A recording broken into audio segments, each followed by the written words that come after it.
All right. Well, let's move on then. Let's move on from a milestone for the Argentine shot stopper and talk about the Norwegian goal getter. Now, this has been something on the channel. We've been talking about this for a long time. You know, Mr. Erling Haaland. We see him. Sometimes he's wearing Nikes. Sometimes he's in the Puma. Sometimes he's in the Adidas. Okay, he's been chewing a lot of different boots. He's been wearing different merch. Well, in the past week, Brooks, this international break before he got injured, I woke up the same way you probably woke up to a Nike campaign starring the Terminator. Isn't that what they call him? Do they call him the Yeah. Terminator? Am I making that up? Anyway, so yeah, man. I mean, we had been speculating. Nike finally pulls the trigger, signs Erling Haaland. Now they have signed, or I guess they signed him, and they have a long-term contracts. Two of the, let's just say, two of the best young players on long-term contracts, as opposed to, let's see, the prior generation or two generations when it was Messi on Adidas and Ronaldo on Nike. Now both are on Nike. How big is this? How big a deal is this I think for it's Nike? huge. I think it's a huge win for Nike because obviously they tied up Mbappe to a long-term contract. That was their number one priority. That was obvious.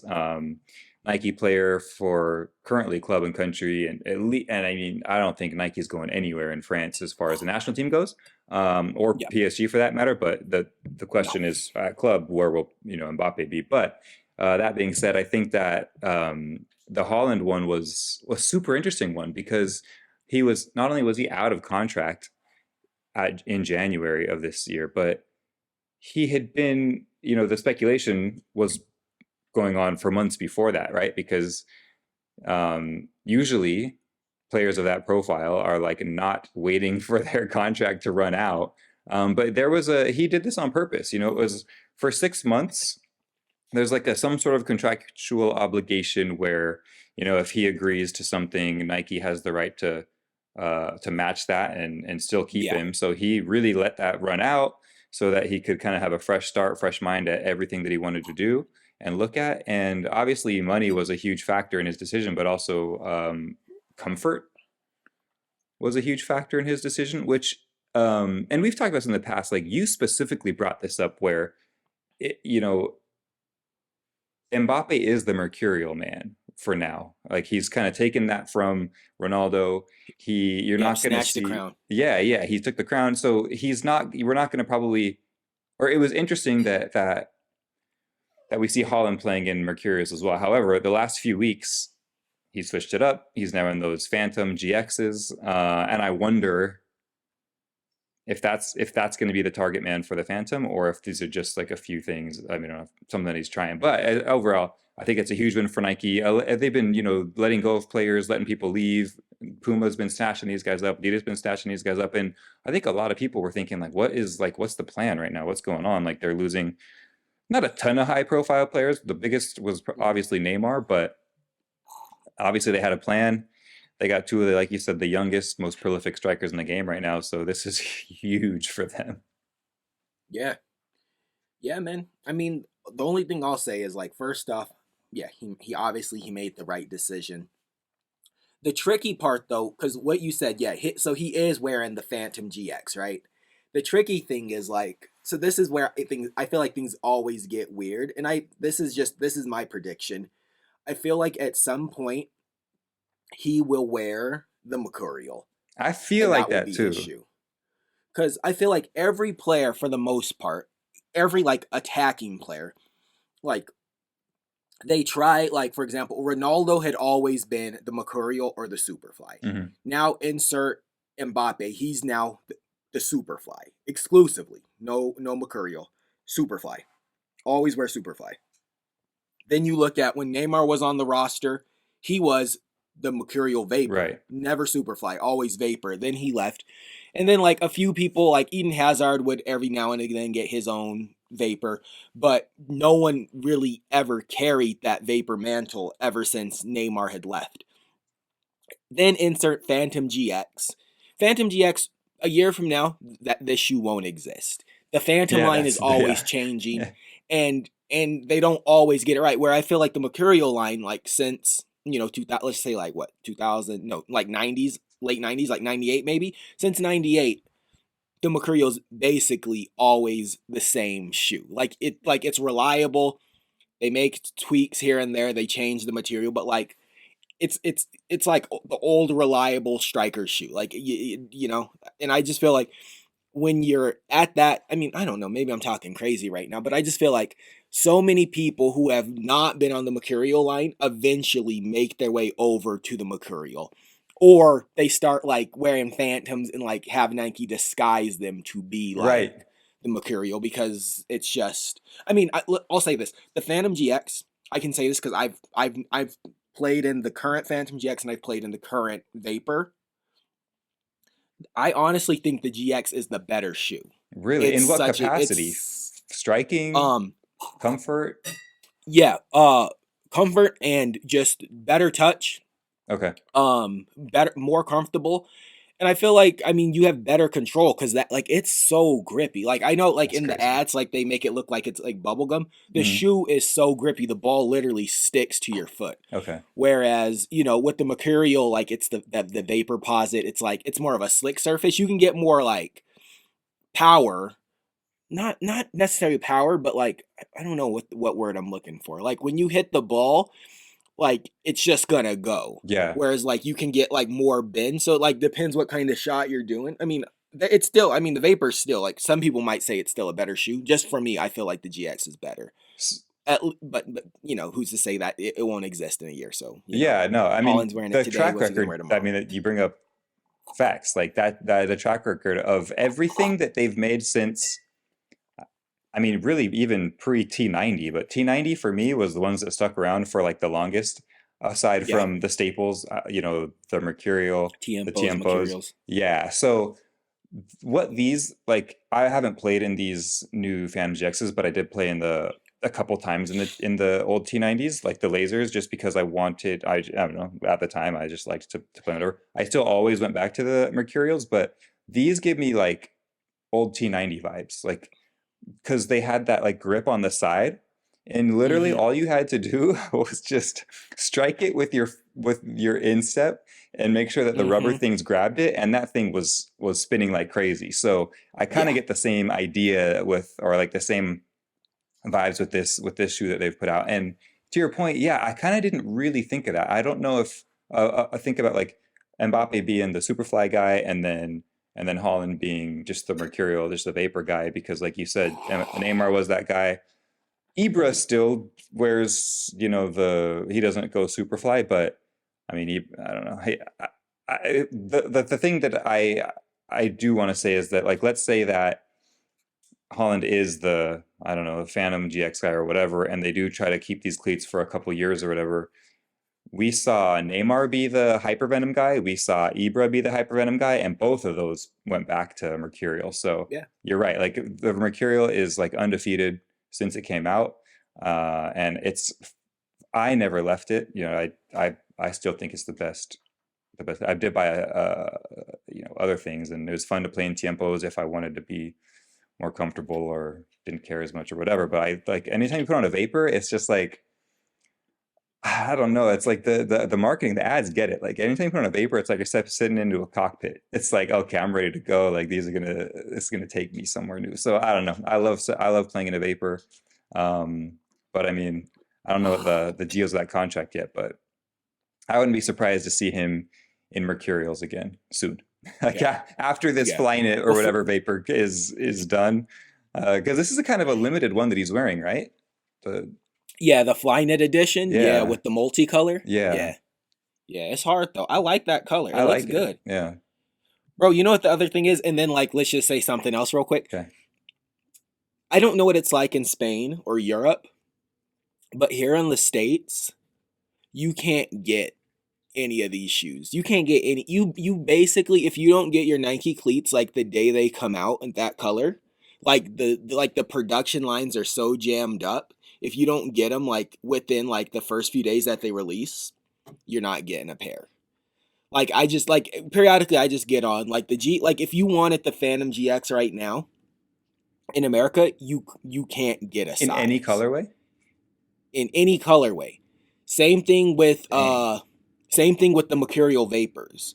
Like you can get Superflies, or Okay. you can get the ones with the dynamic collar. But if you Yeah. want like the low cut ones, that you're just they're gone. Like they're completely sold out. So, I mean, I don't know if that's like low production or if they're just flying off the shelves and it's because of Nike's marketing. But that's what I was going to lead and ask you was, do you think that this Erling Haaland deal? By the way, people, he's getting 20 million a year for this It's contract. insane. He's getting paid. He's getting paid. They should have just put him on a lifetime, but he's getting 20 million.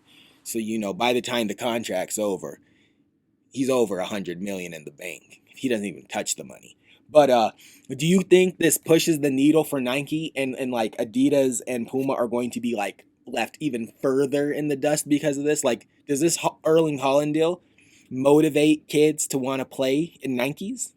Yeah, I think it does. I think it does, especially because, um, I mean, a couple reasons. So we were talking about maybe some of these other companies, and there's videos online about it, like catching up, or as far as like market share goes, or whatever.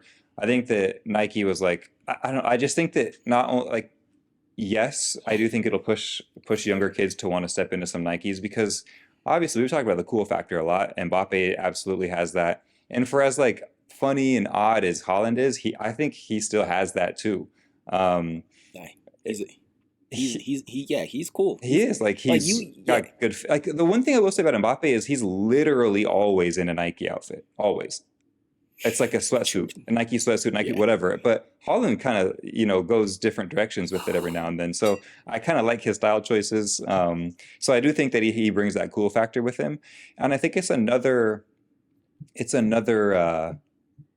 avenue or area for Nike. I don't know that there's I don't know how big Nike is in Norway. Now they do sponsor the Swedish team. I'm sorry, then they do No, you good. sponsor the Norwegian We know team. what you meant. We know They what you they meant. sponsor Martin Odegaard as well. So maybe it I don't know if that means that it does well there or they're trying to like push it to do better there.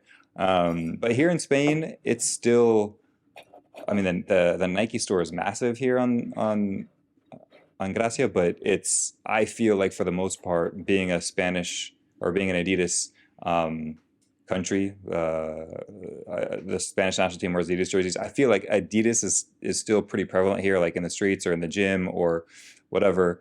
But I do think that this will push Nike even further above Adidas, Puma, all that. It's just like he was one of the most sought after guys out there. There's who are you gonna get next right now? Like Julian Alvarez is great, but he's not as marketable. They've been putting Enzo on some of these Nike ads too. I don't really know how marketable he is. I think that Nike keeps pulling out of South American countries. They're really left with like a couple of teams down there and then Brazil. Um, so yeah, I think that they're just like doubling down on Europe, specifically the markets that are massive, the British market, the French market. So yeah, I think that this is a huge win for them. Yeah, it's massive. Yeah. And to your I don't question think. about supply chain, I think currently, I don't think that they're over supplying right now because even like these new running shoes, I tried to get the Invincibles or whatever an hour Bro, after. I got those, right? Oh, you did? What color did you get? The Invincible 3, I got the blue ones, like the tailish blue, like the almost like this color, like this color Yeah. blue. Okay. I wanted the white ones, and those were gone within minutes. So I just think that, I mean, we have friends that work for Nike, and he tells me all the time is like, if they'll pull stuff to make it seem like I mean, it's marketing. They'll make it seem like it's sold out, and then they'll re-release it a little bit later to make the hype even harder. But that was years ago. Now there's excuses for everything, right? It's like supply chain There issues or could be COVID supply chain still. issues. Yeah. So Yeah. I just think that I don't know that it's like that many people are hopping online or into the Nike stores to buy all this stuff. I do think that it's just somewhat of a limited run, um, just merely because of supply chain issues. But I could be wrong. Yeah, I mean, either of those would make sense to me. I Yeah. mean, I can say even to this day, I know there's times where like I'll try to get a shoe, and they're like it's sold out, and then like 2 weeks later on a random Wednesday, It's there. they're like, it's like it's here, and I'm like, I thought it sold out, Yeah. and there's every single size, and it doesn't sell out. They just sit. So I think some of it is uh artificial demand. Yes. Yeah. Like, oh, they're gone, and then like when you see them, oh, you got to buy them now before it's too late. Yeah, And definitely. I then, mean, and that gives you that feeling like, oh, let me get them, let me like, let me hurry and get these. But yeah, I mean, that's marketing is more than a commercial, right? It goes deeper than that. It's more of more than an Instagram ad. but then 8 months later, I go to the Nike outlet store and I see the shoe. Like, here's a true story, and then we can move on. Okay. So there was a shoe. It's called crap. What is it called? The Airstrix, I believe is how you say it. Okay. It came out in the early '90s.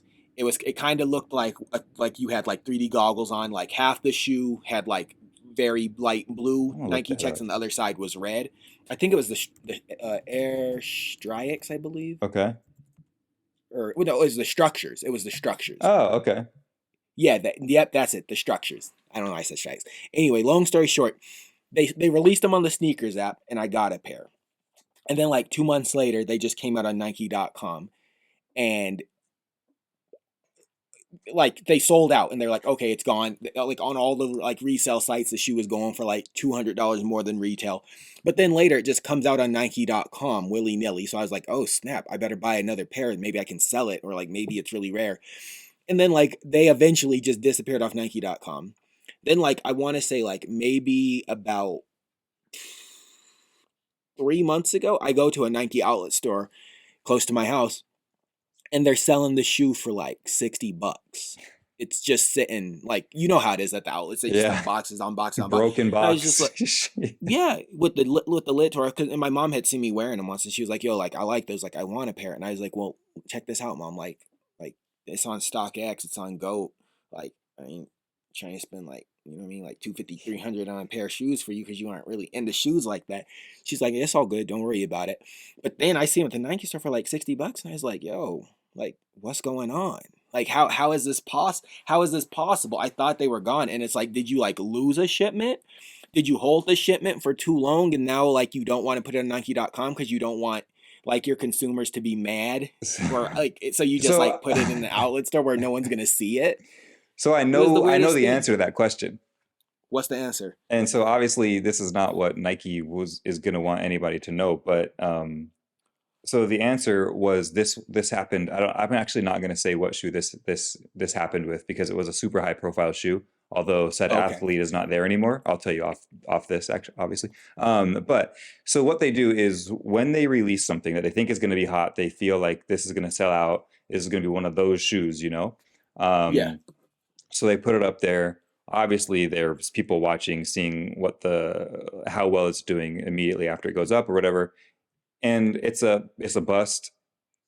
And they know they're like, oh shoot, okay, like so the these aren't selling as hot as we thought they would. They pull them or they say sold out, and they do exactly what you said. So maybe a day or 2 or 3 days later, they'll throw a couple more on there.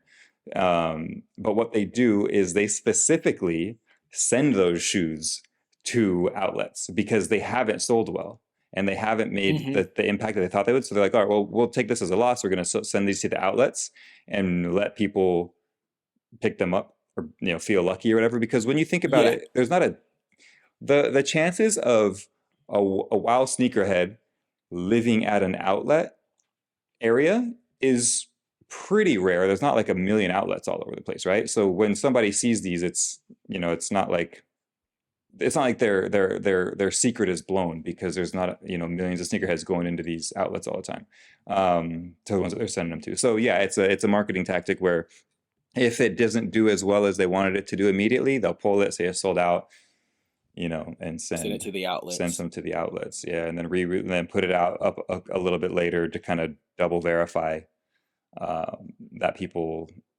don't want it. Like maybe they missed it or they weren't aware that it was coming out or whatever. But just to kind of make sure that they're doing the right, that it really wasn't a big hit, and then yeah, they send it to the outlets. So I mean, this was the case a few years ago. I mean, I don't know if it's changed since then, but it sounds like it's still happening.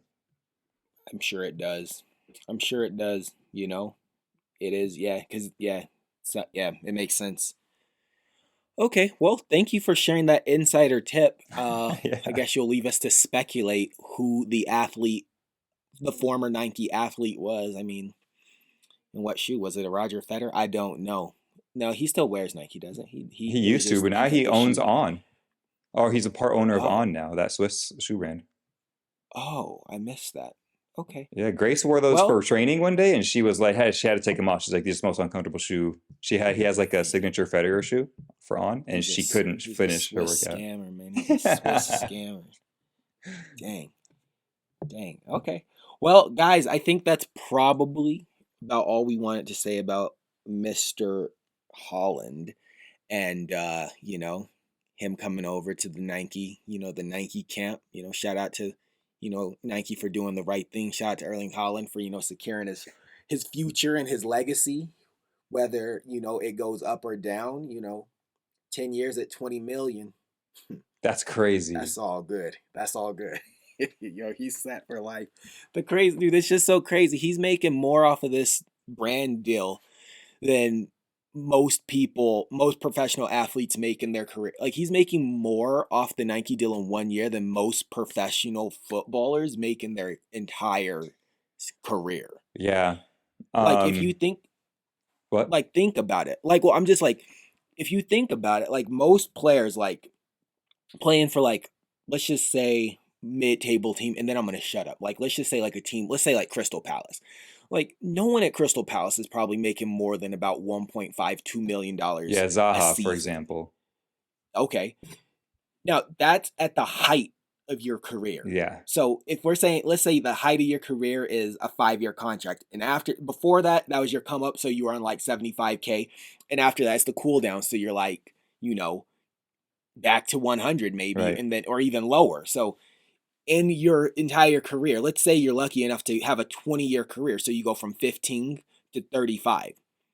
I mean, or whatever 20 years would be, you're not making 20 million. Average player isn't like like the players we know, superstars. Sure, they're all above there, but like let's just say guy like let's think old guy. Let's think Seamus Coleman from Everton. He ain't making 20 million. You No. know what I mean? James Ward-Prowse, he ain't making 20 million. You know No. what I mean? You know, I'm trying to see what Zaha's making, but I can't find it on Transfer Market. But yeah. Yeah, no. No, you're absolutely right. I mean, to your point, like Zaha is currently rated at basically at what Haaland's getting paid per year by Nike. He's rated at 27 million as his transfer value, and that's just it's insane, stupid. dude. Yeah. Yeah, I it's mean, like insane. just for I don't know if I mean I'm sure people know this and now we're probably being a little bit patronizing, but 20 million a year just to wear Nike is insane. That's insane. Like most players on their Nike contracts are getting like $1 million tops. Yeah, yeah, Like yeah, and obviously like all the merch you want, like whatever you need, let your yeah. rep know we'll get it to you. Has But its like perks. has its perks, but like here's $1 million. Like I think Yeah. Eden Hazard was getting like maybe like 3 million, and he, Really?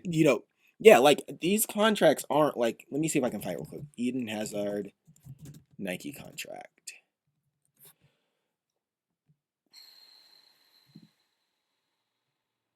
Some reports, by the way, just to your point, um, some reports are reporting that Zaha is on 200,000 a week, which is the highest Crystal Palace has ever paid in their history of existence. And 200,000 a week is not getting you that amount of Nike money that Haaland's getting. So yeah, Nah. Oh. Okay. So okay, I misspoke. Eden Hazard was getting 6 million, but still, I mean that's still more than that's that's still still yeah, can't even 3x that. yeah, You 3x that, you're still not at 20 million.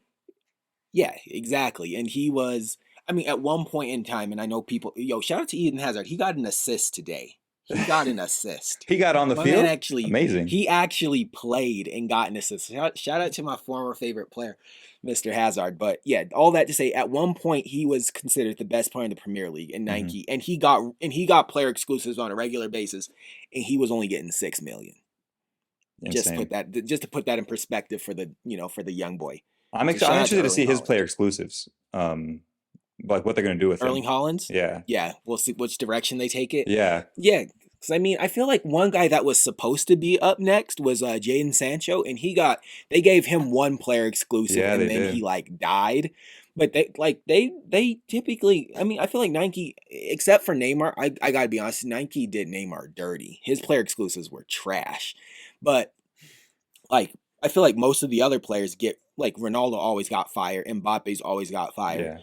Yeah. Like and when they make one-off shoes for their other athletes, like even like I hate to say it, some of the Harry Kane special boots I I even know, liked. man. I So agree. I saw those ones where he broke the England record. I was like, oh, those are pretty fire. that's I gotta say. those are pretty hard, man. And then there's another one. There was another one he got also, I think, when he got 100 goals in the Premier League. Yeah. Anyway, we ain't Even the talking Wayne about Rooney him. ones they made, I'm like, yo, why? For these people that I don't really care much about, they Oh, look for yeah, amazing. for the Venoms, yeah, they gave Yeah. Rooney the Venoms.